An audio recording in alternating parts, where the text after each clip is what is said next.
Hey everyone, welcome to More Than Meets These Guys. This is a podcast that goes from the beginning of Transformers through the animated series with two old friends coming at it from different perspectives. Together we will go episode by episode with the occasional extra to look at how the show holds up or if it's a trap of nostalgia. I'm Evan, I'm the lifelong fan, pretty much familiar with all parts of the franchise and the fandom, and I'm Ed. there you are. You want to say anything about yourself, man? You just don't know much about. I don't know anything about Transformers, but what I do know is that it is time to awaken from your golden slumber. Everyone's heart has a mysterious mind, and yet there's only one color of life, the dissolute planet, relying on the breath of Earth's energy so that the deep desire can take off even if the heavens are broken. Wow. See, you think that is just some weirdo like prog rock lyrics or something, right? But those are actually the intro. That's the intro song to the Japanese version of Transformers. Oh, okay. Yeah. Yeah. So They're I ended up fantastic. watching. They really are. I ended up watching a thing called a Scramble City this morning. Oh, nice. You ever seen this? Oh, yes. Years ago, I've watched it kind of recently. Did you watch both of them though? The live action animation one? No, that was up on the list, but I ran out of time. So, Okay. Yeah, if you're listening, you don't know Scramble City. That was apparently, from what I took away, was like a VHS pack-in for the combiners in Japan. Yeah. Is that accurate? Yeah, it was kind of a way to explain their whole shtick. Okay. My big takeaway from the whole thing, as cool as it was, because it's just action. It's a little like 15-minute thing. It's like it's straight. It's just fights. But the big takeaway that I found with it is that in Japan, the Autobots built a door in the Ark. They were more aware in Japan, apparently. This was real cool. Yeah, the Autobots in Japan were a lot more practical than the American Autobots. So I like this. It was a lot of fun. And I got to see a lot of combine. Like I've said before, that I think combiners are cool, and the more I get to see them, the cooler that is. And this was it was basically just combiners. It was just them doing combiners. I liked it. Yeah. It's fun to watch. It doesn't, it I think it's a lot of recycling animation, some newer animation, which is really nice. And then like leads up to the end where they're working on Metroplex. Yeah. And Trypticon, yeah. Yeah, it was really cool. Yeah. So yeah, I want to start off with a kind of first of all, back up a little bit. I want to say thanks to Real Phonies and friend of the show, Jason, for being on last week. If you didn't listen to last week because it wasn't in like sequence of our animated journey here, definitely go back and listen to it. It was a lot of fun to do that. Thanks again, Real Phonies, with Jason. But yeah, I wanted to do kind of a state of the show thing real quick, which hold on, because I know normally when a podcast says, all right, let's do the show, it means they're taking a break, they're quitting, they're going on a 2-year extended hiatus.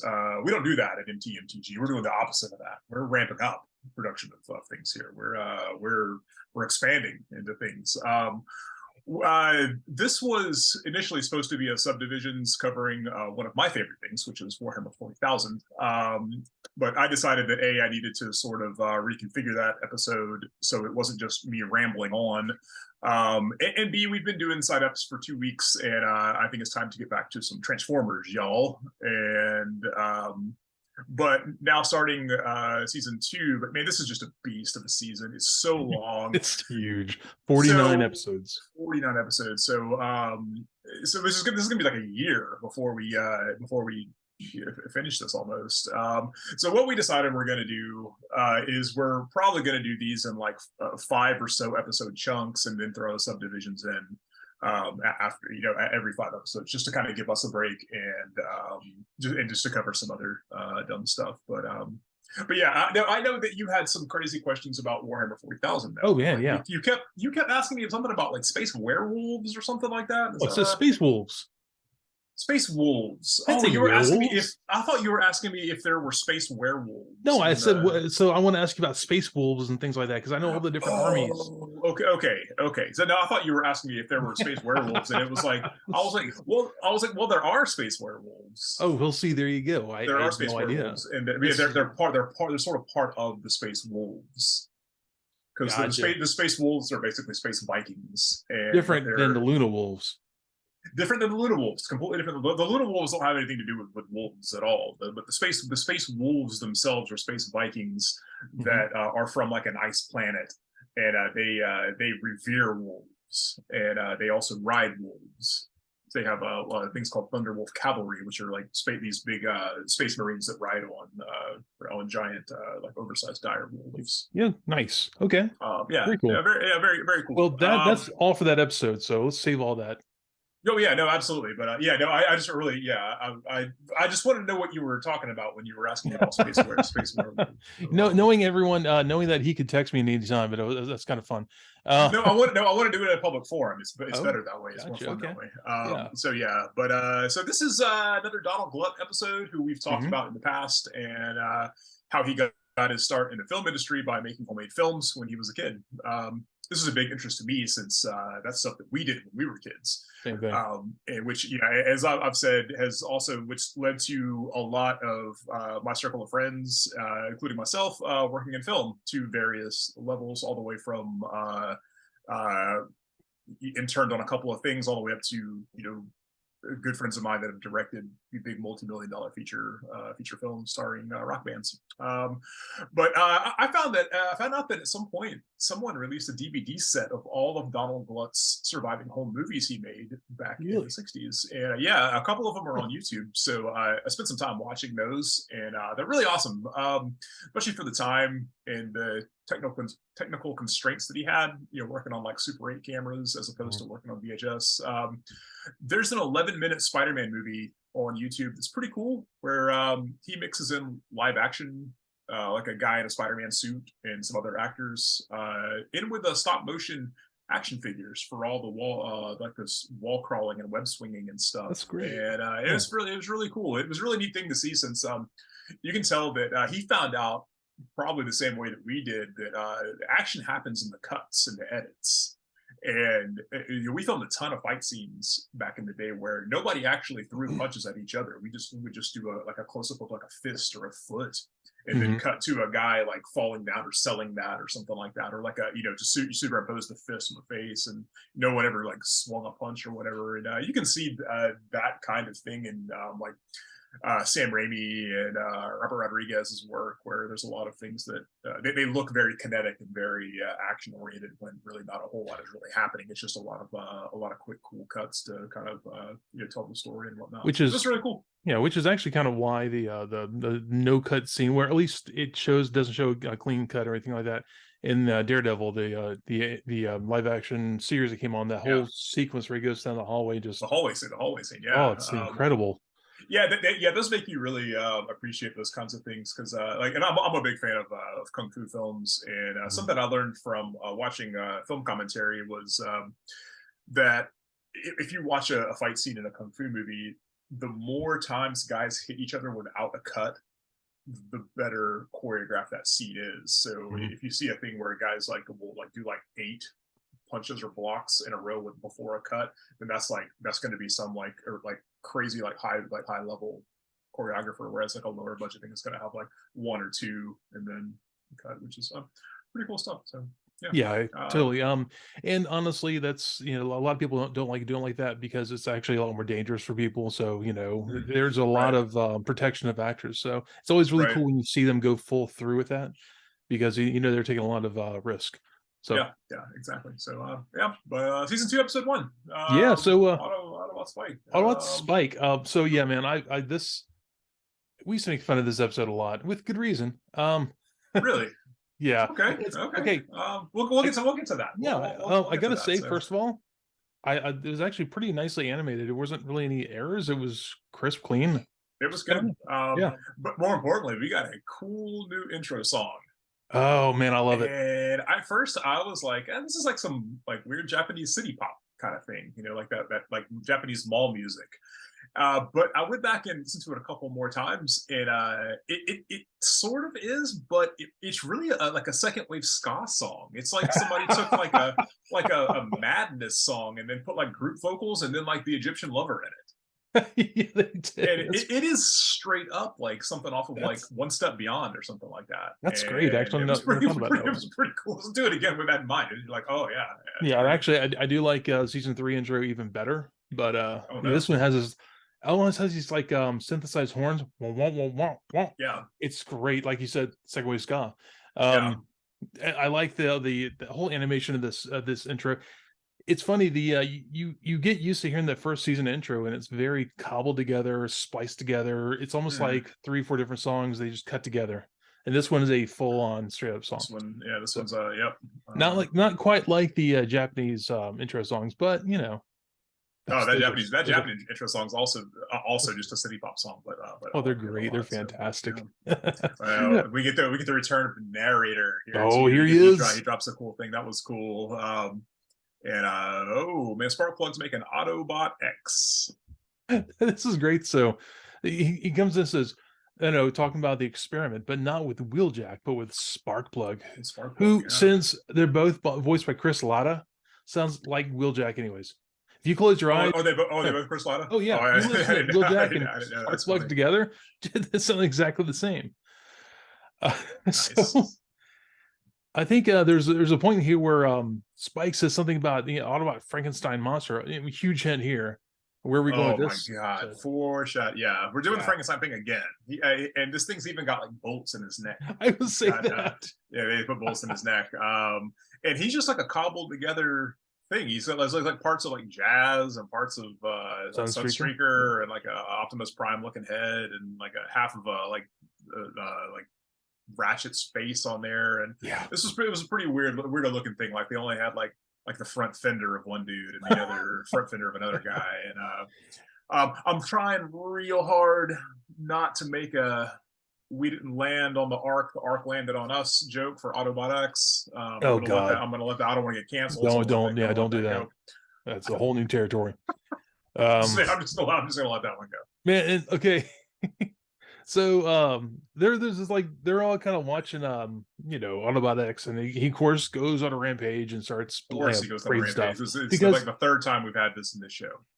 everyone like destroys the ark at some point. That they're going to destroy a console. It must just have like cardboard at this point holding up everything because everything just crumbles. How much of the this is like the ship of Theseus? Like how much of the original ark is still there, and how much of it is just like is it still the ark at this point? Yeah, and so yeah, there's this great one. Ironhide turns to Optimus, says, "Talk about spare parts," and it almost sounds. I don't know if he's just like making fun of Sparkplug and Wheeljack. Like, dude, these guys are nuts.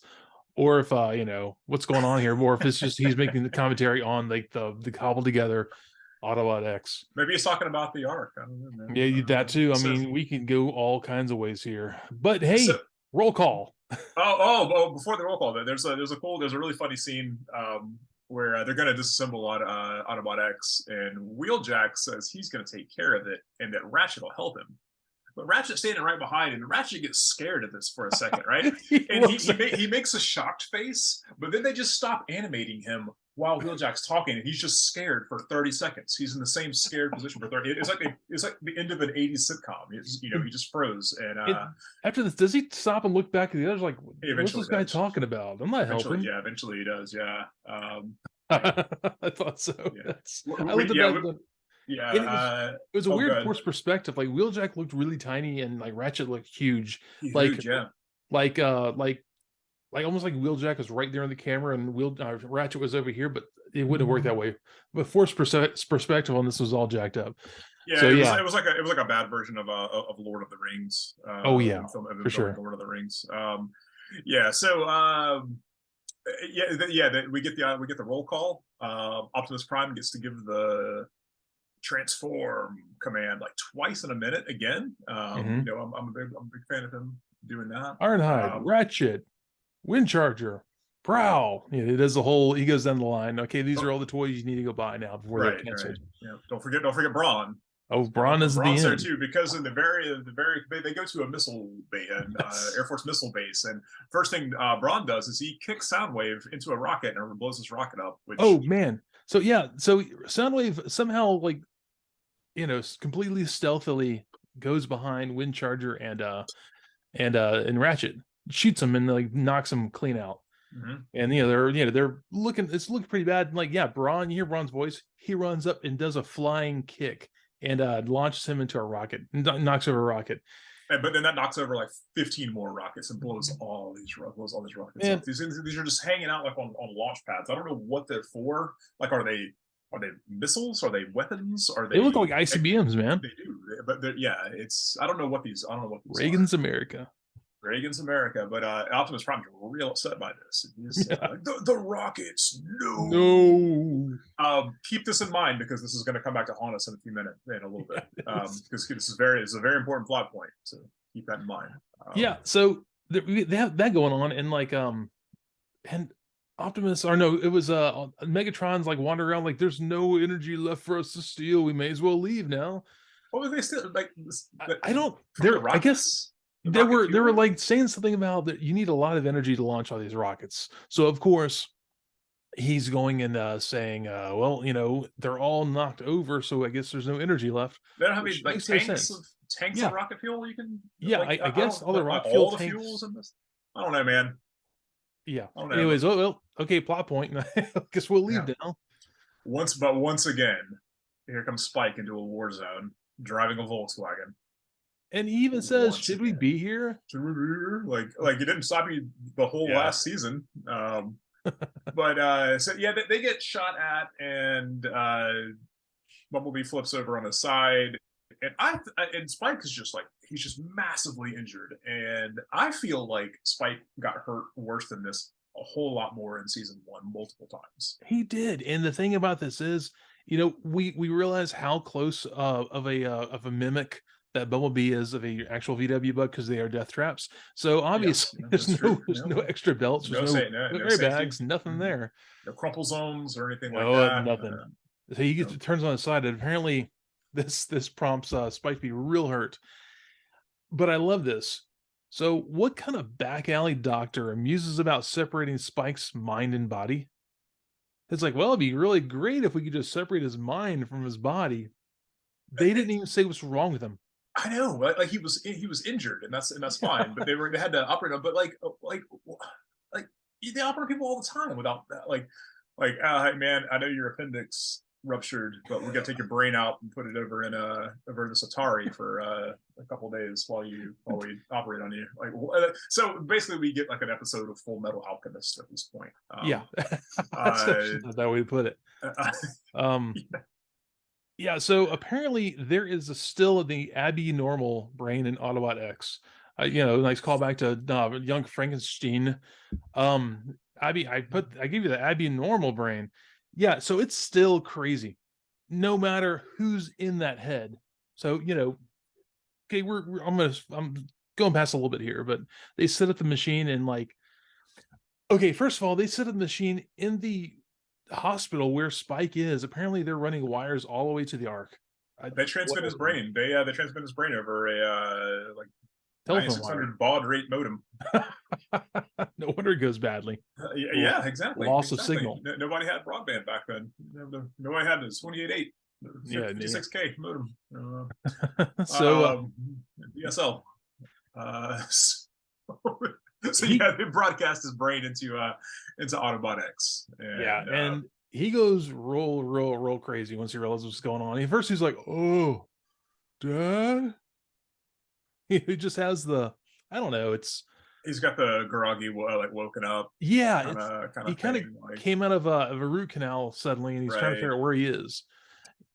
But of course, he's still he's still got the Abby normal brain, so he starts breaking everything, and they've got to put him down. Yeah, they fight him. They don't want to hurt him. Yeah. Now they don't want to hurt him. It was fine before when they threw him into a missile base, but I guess shooting Optimus Prime's a laser cannon at him isn't.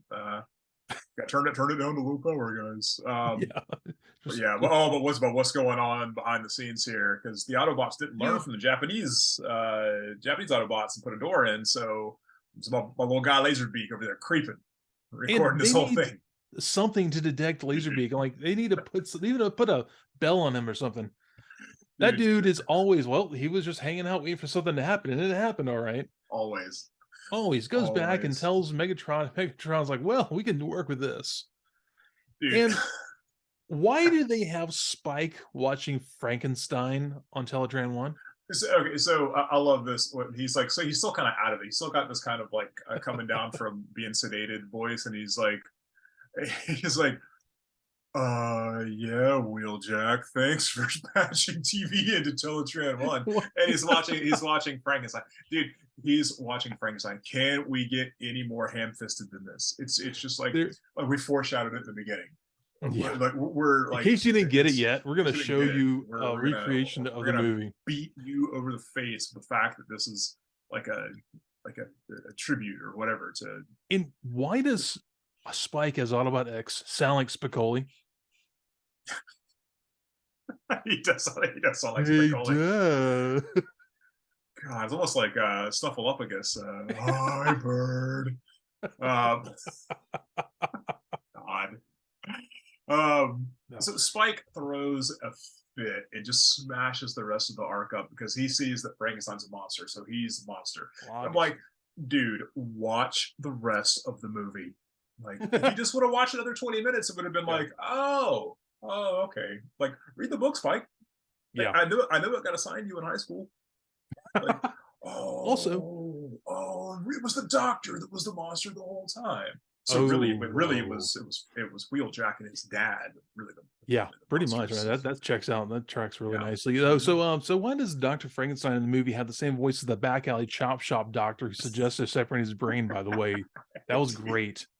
Like, they couldn't even get a different voice actor for that one. Guy's got to make a living, man. So yeah, this is great because the Autobots have to go back. At this time they've gone back to the missile base to help them clean up and rebuild it or something. Which I don't know what they were doing. Maybe they stood them up and like glued them back together. I don't know what it entailed, but it didn't take like 10 minutes. I thought of that too, and it's like when things like that get wrecked, how useful would it be? Like say like a tree fell down in your backyard after like a storm, and like how handy would it be if you were 20 feet tall and could lift like 10 tons? I mean, you're start talking to Primarch's size, huh? Primarch's like 9 feet tall, but yeah, okay. That's a Warhammer 40,000 thing for you. Yes, sorry, I've been trying to get ready on it. For you non-tabletop folks out there. So yeah, I mean, it'd be handy, but again, would be worth. It's like if you had a friend, like say you were Evan sized and I was 20 feet and I was a Primarch, and you were like, hey man, my swing set fell down in the backyard. Like, oh, I'll come over and help pick it up, dude. Like, you would be on call because you would be that guy that everyone called to help him move. It'd be like if you had a truck. You're like, oh man, he's super strong. Call him, he's giant too. Spike in the Autobot X body, like he goes and like reflects. He goes on a hillside, like an embankment, and reflects for a minute, like as you should do when you're a Frankenstein's monster. But he does the old, I have these powers. Should I help humanity? No, I'm a monster. And so it's basically like the Principal Skinner meme of where he's like, if I had a touch, no, it's the kids, and it's that's exactly what it is. Yeah, I can picture that meme right now. That's exactly that's amazing. What's going on? That's make that meme now. Yeah. But so yeah, I gotta go back to the rocket base real quick. So they launch all the missiles, and I don't know where these missiles are going. That's what I'm saying. That's what I was gonna say. Where are they going? It's like they I don't know. It's like they were gonna just like, okay, we're gonna shoot these ICBMs in the air. I don't know where they're gonna go, but we're just gonna shoot them. And it's gonna be this big patriotic thing because there's. Are they attacking somebody, or are they just like shoot missiles? I mean, they can obviously because they can like put up a missile base in 30 minutes.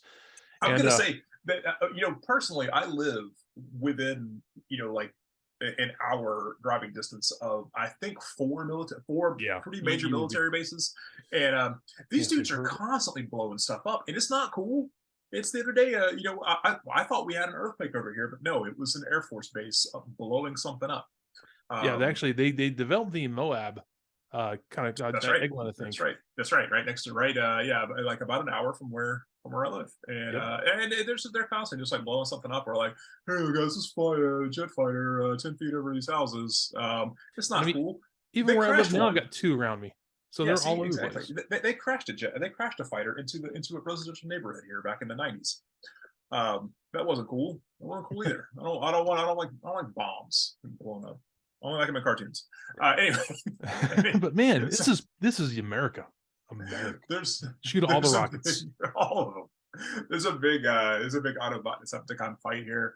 Mhm. Somebody does a really cool like Jack Kirby looking pose with like the real zoomed in head and a hand out like reaching down. And Autobot X had always had like kind of like the downturned mouth, Yeah. like that's a very Jack Kirby like New Gods looking thing, and I think that's pretty cool. Somebody calls Megatron Mega Crumb.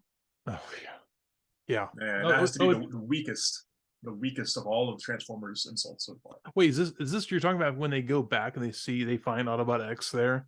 Yeah, it's during that big battle. It's right before they shoot the missiles. Okay, yeah. It's when like Megatron's like tempting Autobot X Spike. That's right. Auto Spike. Yes. Yeah, he's like getting him to join the Decepticons, and he immediately offers him a second in command role. Starscream standing right there. Of course, Starscream. I can hear you. I'm right here. And he's like, guys, come on. It's like you're in a club and your girl's like hitting on another dude right there. Like hey, what's going on? What's going on here? You're out of town and you're at a concert, and she goes to get beers and she's walking with some other dude. And like the whole time, Bumblebee is hanging out on this rock. He's just hanging on a rock, listening to this whole thing. Like, okay, I'm right here, guys. I'm also listening to all this. And so he, instead of like, he actually does something smart. He's like, okay, I'm like way outclassed here, so I'm gonna leave and go back tell the others at the rock base. And he shows up at the base with the big Autobot symbol on his hood, and the guys at the gate are like, whoa, you can't go in there. It's probably restricted. And it shows up, so like, oh, it's cool, guys. He's an Autobot. See the big symbol on his chest. Yeah, he's over there. Oh, he's over there. Tells them what's going on. So of course, all the Autobots. Okay. I gotta say this. There's this great line that Optimus says at the launch. I know what you're gonna say. I know what you're gonna say. For a primitive rocket technology. So he's like the backhand compliment I've ever heard. So throwing shade at the U.S. rocket missile rocket program. So that's why I wanted to go back to him being so upset about the rockets getting blown up. Why does he care? They're primitive rockets. Yeah, I know. I mean that they're essentially like they're doing the equivalent of North Korea shooting off ICBMs. Like, oh, we got a little further. Primitive rocket technology. Yeah. So there was a big everybody transform scene right here. This is a good one though. It goes on for kind of a while, like longer than they normally go on. Like Optimus Prime has to go through the transforming sound twice in this one. And, that's cool because I like that. I like that sound. So. They run off and they get a big fight. They get a big fight with the Decepticons here. They go back to the base though. This is what you're talking about, right? Yeah. And they show up and they see Autobot Spike. Spike's up there, with one hand behind his back, like nothing's going on here. This was a really cool scene actually. This was like because he's like talking to him like he's like reasonable, but he's like he's tempted to stay on the bad side. He's been gaslit by like a master manipulator, a deceiver, or a Decepticon.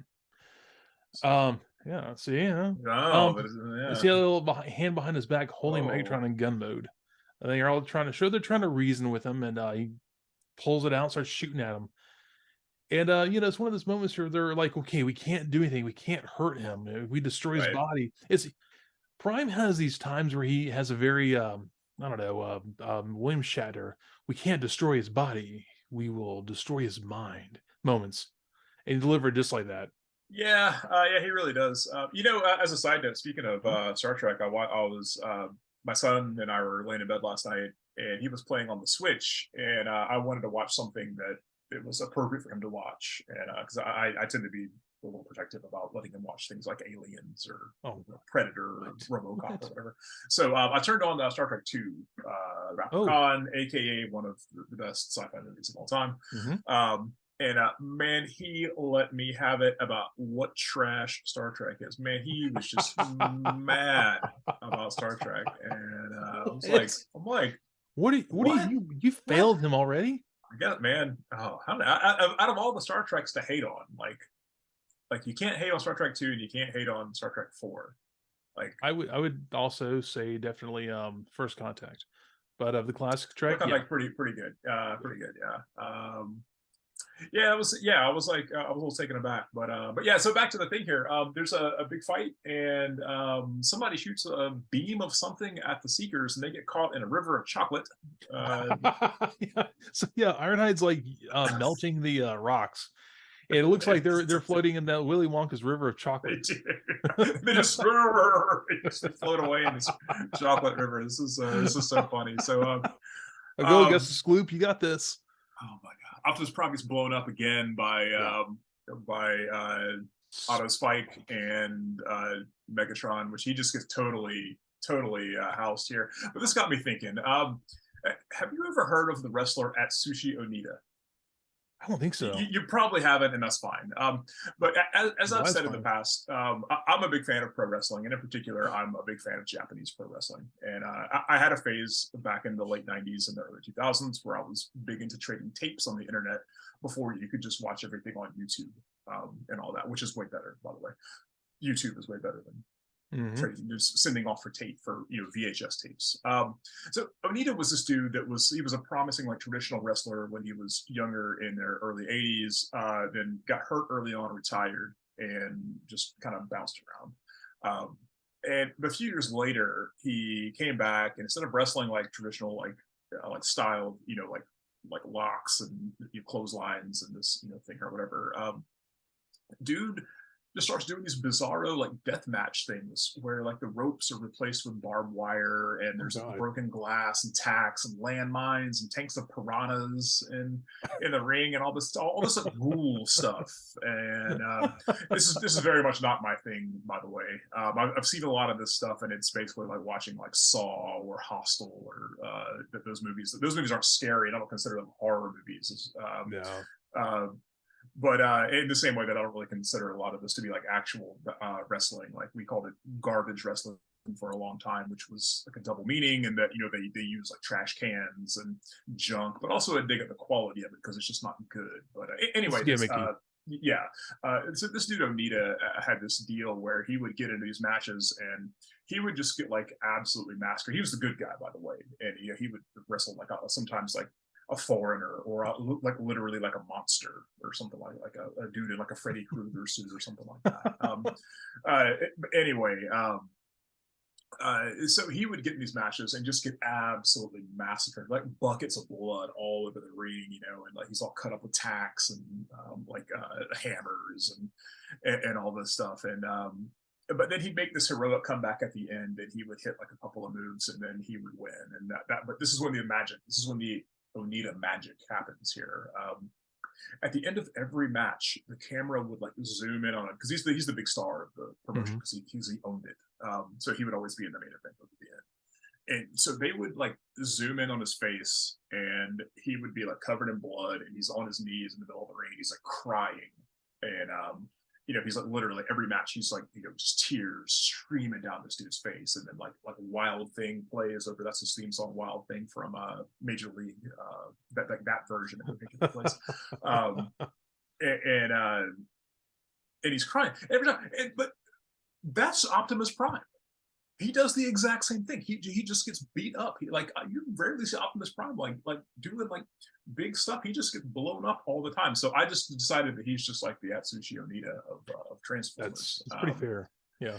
In Japan and China, they call this heroic bloodshed. Like heroic bloodshed movies where the hero gets all beat up and cut up and bloody, like Hard Boiled or like every Marvel movie. Yeah. Well, I'm thinking more like those Chow Yun Fat movies where at the end he's in like a white he just has like a wife beater on and it's just like covered in blood. He's got like one bullet left or whatever, and I was like, oh, that's Optimus Prime. Optimus Prime is the same as this. This is where the formula for OP comes from. So yeah, definitely. Okay, I can see that.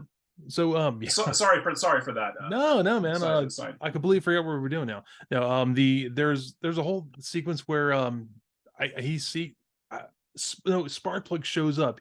Wheeljack pulls up this fucking race car in the middle of the desert, shows up. Sparkplug gets out, runs over, and it's like, son, and without thinking about it, he shoots his dad, and just instinctually, and then he goes, Dad.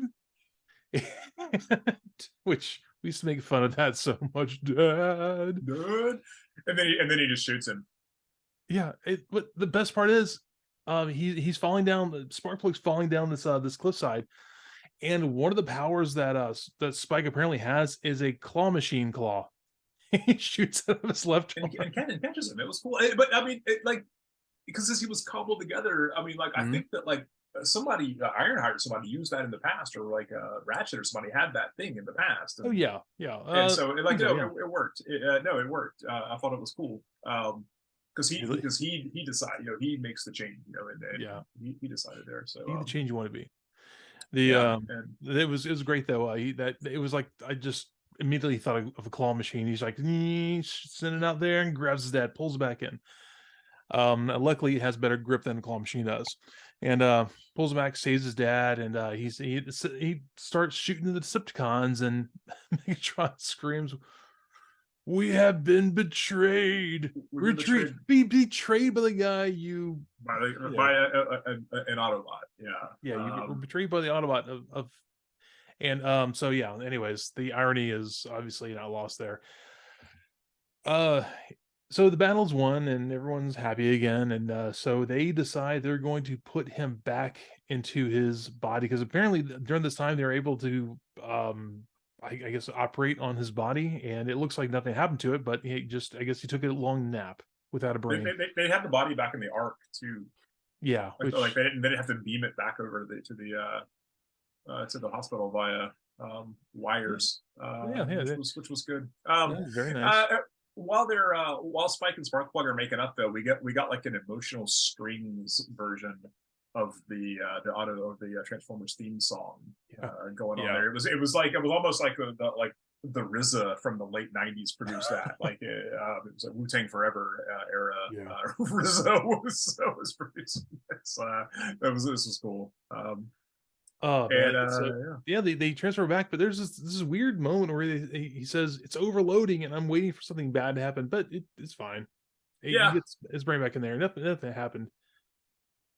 And after this all done, Spike wakes up. He's like, "Dad, I'm so glad I'm back in my body." They hug and stuff like that. And Wheeljack's sitting in this chair like this, like he's wiped out. He's like, I gotta fix this. And Ratchet says something along the lines of, "I'll help you fix it if you like." And Wheeljack's like, "Nah, no, just don't." No. But then he's all like, "I wonder what will happen if we put a robot brain in a human." Yeah, like, well, I wonder. You'll see that in season 3. Oh, for real? Yeah. It's actually that's where Old Snake comes in. Nice, Cobra Commander. Nice. Yeah. It's that was it. That was it. I mean, it was, it's fine. It was just like, as we were saying like last week with Jehu, it's fine. I'm gonna have to go ahead and disagree with you on this one. I actually really like this episode. Yeah, a lot. Yeah. Okay. And I'm not sure if it's we're returning to Transformers after a few week layoff, or if it's actually good. But brain switching is a very cool sci-fi trope, and I like it. And the whole "I'm a monster" thing is very cool. And this was a Frankenstein thing that was written for kids. And man, at that point, kids at that point didn't know Frankenstein, because Frankenstein wasn't really kind of knew vaguely. We didn't know the Frankenstein story. When you were 8. Nobody read that when they were 8. I read that when I was 12. Sorry. And I'm gonna be honest, man. Like, much a fan as I am of the original Universal monster movies, man, movies are very boring, very difficult to watch. And like my son, he's 9, and he's always wanted to, "Dad, how old until like a much horror movies?" And I'm always like, well, you can watch Dracula, Frankenstein, the Wolfman, Creature from the Black Lagoon right now. You put them on right now, and I dare you to finish any one of those movies because you're going to be bored 10 minutes into it, and you're not going to want to watch it. And it's like, yeah. Really? And I'm like, yeah, go ahead, watch all of them. I don't care. Watch everyone. Watch Invisible Man. Watch Phantom of the Opera. But so then that was so as this being like a condensation of Frankenstein story kids. I thought it worked really well, and I think it would be cool to explore this more. Like maybe if this show had like more like episode to episode continuity, because I know that kind of goes out of the window in season 2. There is a bit of that, but not like season 1. Like season 1 actually had had more of that because it was I felt like season 1 was written more as a complete work as opposed to with a few fillers, but it was. There was a lot of 3-parters in season 1. So, but I thought it would have been a cool thing is I feel like a modern version of the show would have had a thing where Spike is stuck in that body for 3 or 4 episodes or something like that, or he has a thing where you can go into that body or something like that. Like we said, at the end of the last season where they talked about giving him like a robot mech suit, like a transforming mech suit. I thought, did they do that eventually or not? No. I mean, there's something they use in when they get to the Transformers the movie, the 1986 movie, but really nothing like that. And there's some weird shenanigans in the season 4, which is awful, but Oh, we're doing season 4 then. Oh, it's awful. Yeah, we can. We totally are. I mean, but it's only like 3 episodes, I think. It was canceled because the movie bombed, but okay. Yeah, we'll get to there, and it's some shenanigans, and it's terrible. But so they're really not so much like that. I don't know. I don't want to give too much away with that. So but yeah, I'm man. To be honest, I had a blast with this one. I am going 4 rivers of chocolate out of 5. I really liked it. I thought it was very good. It's one of my more favorite episodes of the thing so far. So yeah. Oh yeah. Okay. So there's nothing wrong with it. And maybe because I've seen this one more than some of the others I'd seen.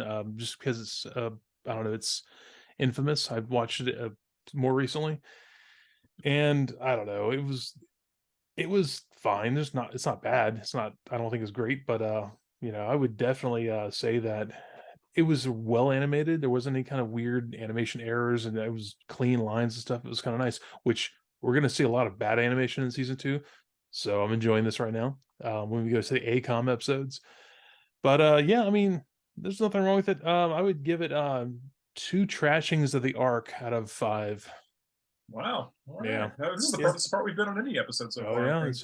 Well, like I said, maybe because I've seen this so many times, and I'm gonna stick with that because it's not bad. I think animation saved it, but it's a laughable episode. There's a lot of silliness in it, which is fine. I mean, it's maybe it's just what I wanted at the time. I don't know, but that could be. I don't know.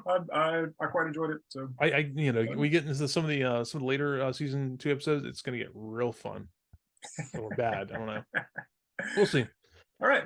So I want to give a shout out to Danny. He was very generous, for the Patreon. So I mean, it's like we told with Jess, who's also given some. It's never required. Maybe in the future we'll figure out something we can do to do some incentives in that. But I mean, we're trying to get things started as is right now. So until that time, we appreciate everything. I told Ed, going to keep that handy until something comes up that goes awry, or if we need to upgrade something, we'll do that then. So first of all, we have the best fans. Our listeners are the absolute best, and you guys are all amazing. Thanks so much for all the interactions and everything you guys do. So for sure, and we started to build a nice little community on the Discord. We can I think a lot of us just like sharing stories and pictures and things like that, talking about stuff, and you can give us your feedback on the Discord. Discord is so much fun. Get in Discord. If you're not in Discord, get in the Discord. Like I've said before, that I don't like Discord, and I'm too old to use it. But I figured it out, and it's awesome. And there's times where I just if I'm bored, I'll just spend like 20 or 30 minutes just just chatting or posting dumb stuff or whatever. I mean, it doesn't have to be Transformers. Like half the stuff, or 2/3 of the stuff I post in there, it's just like, hey, here's a dumb picture of my dog, or like, it's true, hey, here's me telling some joke about Men in Black. it's the dumbest things. Yeah, he does that. I do post. Yeah, it's terrible. I'm real good at that. Yeah, I'm embarrassed, but I didn't want to bring it up, but you brought it up, so I guess it's out now. So yeah, anyways, thank you everyone, and let's move on to through season 2 here. It's gonna be this is gonna be a beast, so it'll be fun. Anyways, you want to take us out with anything today? Yeah, you know what? I don't know if I did this one before or not, but I'm going to do it again anyway. He ran right back into the danger. My digital watch is smarter than that. What is that from? That is Melissa Fairborn from 5 Faces of Darkness. Oh, that is going to be great. That is a fantastic block of episodes in season 3. That sounds like a kung fu film. So that's also Flint's daughter. Oh, yeah. Okay. Yeah. Oh, you know what? Next week, Flint Dilly, we've spoken about a few times in the past. Oh yeah. Is it Dial or Dilly or whatever? Dilly, I think. Dilly. I found some dirt on that dude. Not bad dirt, but odd dirt that relates to things that we do. So I'm gonna wait till next week and drop that. That'll be oh my gosh. Okay. Well, depends on what it is. I may have some fun feedback on that one. Oh, good. Right on. Yeah. So, all right. All right, guys. Take it easy, and see y'all next week. Thanks so much for being here. Out. There you go. See ya.